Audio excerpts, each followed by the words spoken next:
P.T. Logan's 5 Minutes of Terror. Twisted, troubling tales to send a chill up your spine.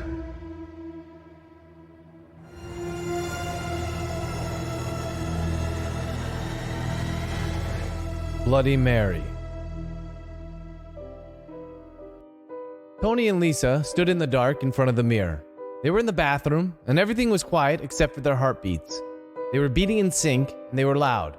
And fast. "I don't think I want to do this," Lisa said, a tremor in her voice. "We have to," Tony replied. "This was the dare. Stand in front of the mirror and say Bloody Mary 10 times. Nothing's gonna happen, Lisa. I promise. You ready?"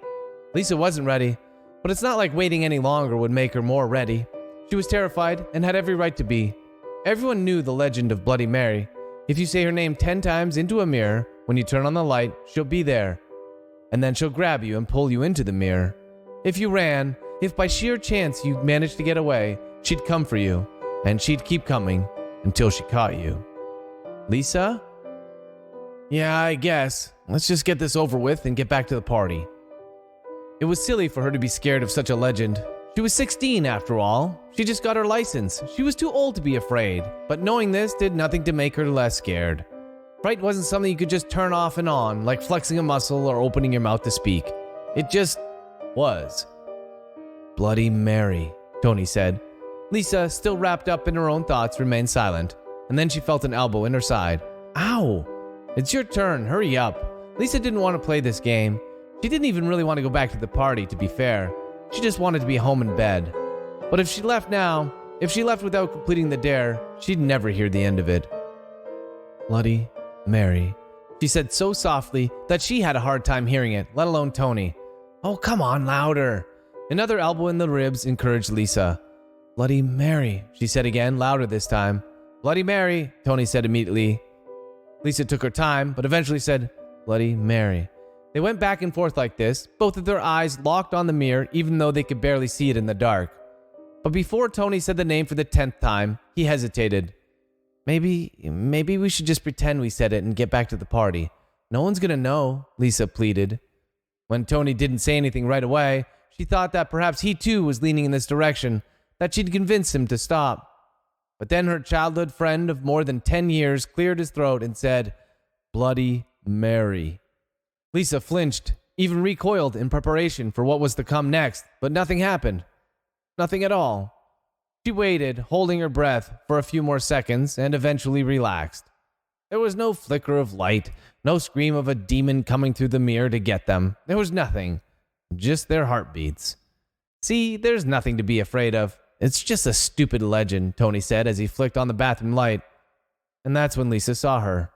Behind Tony was Mary. She was wearing a long white dress. Her face was pale and her eyes were completely black. There was blood running from the corners of her mouth. Lisa wanted to scream, but all she could do was point. What is it?" Tony said as he slowly turned around. And that's when Mary lunged. Her filthy nails grabbed Tony by the throat and shoved him against the mirror. Lisa flinched again, expecting the glass to shatter, but it didn't.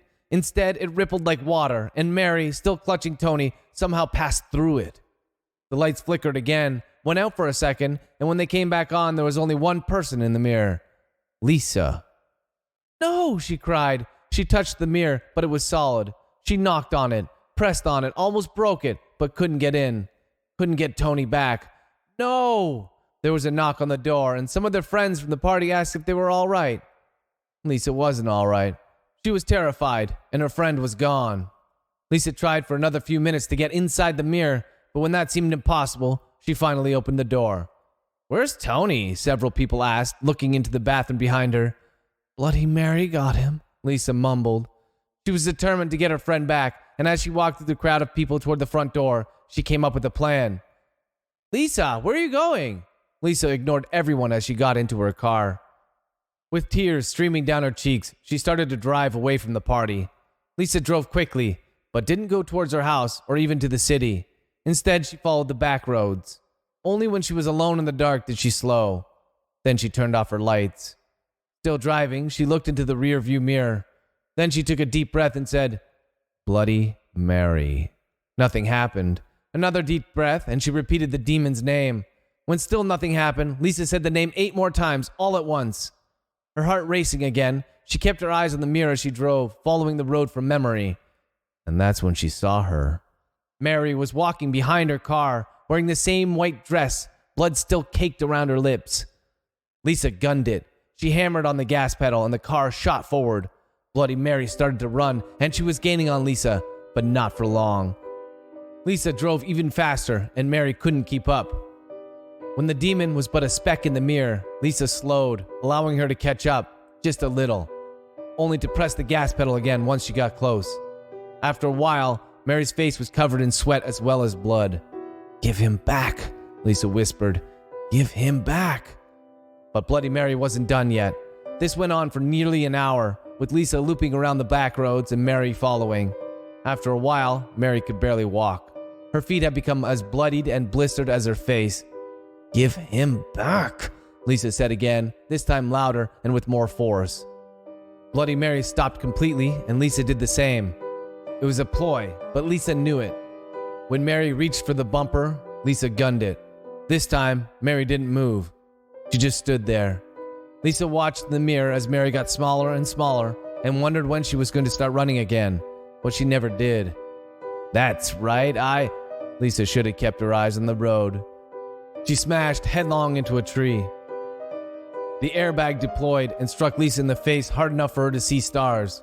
She grunted and groaned, and when she finally managed to open her eyes, she saw that the dashboard had lit up and that there was smoke coming from the hood. There was also a ticking sound, as well as the hiss of some sort of engine liquid, but then she heard something else.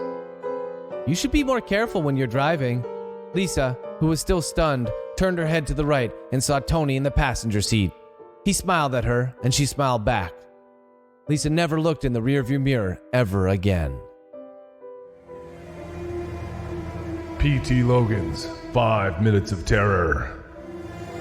Twisted, troubling tales to send a chill up your spine.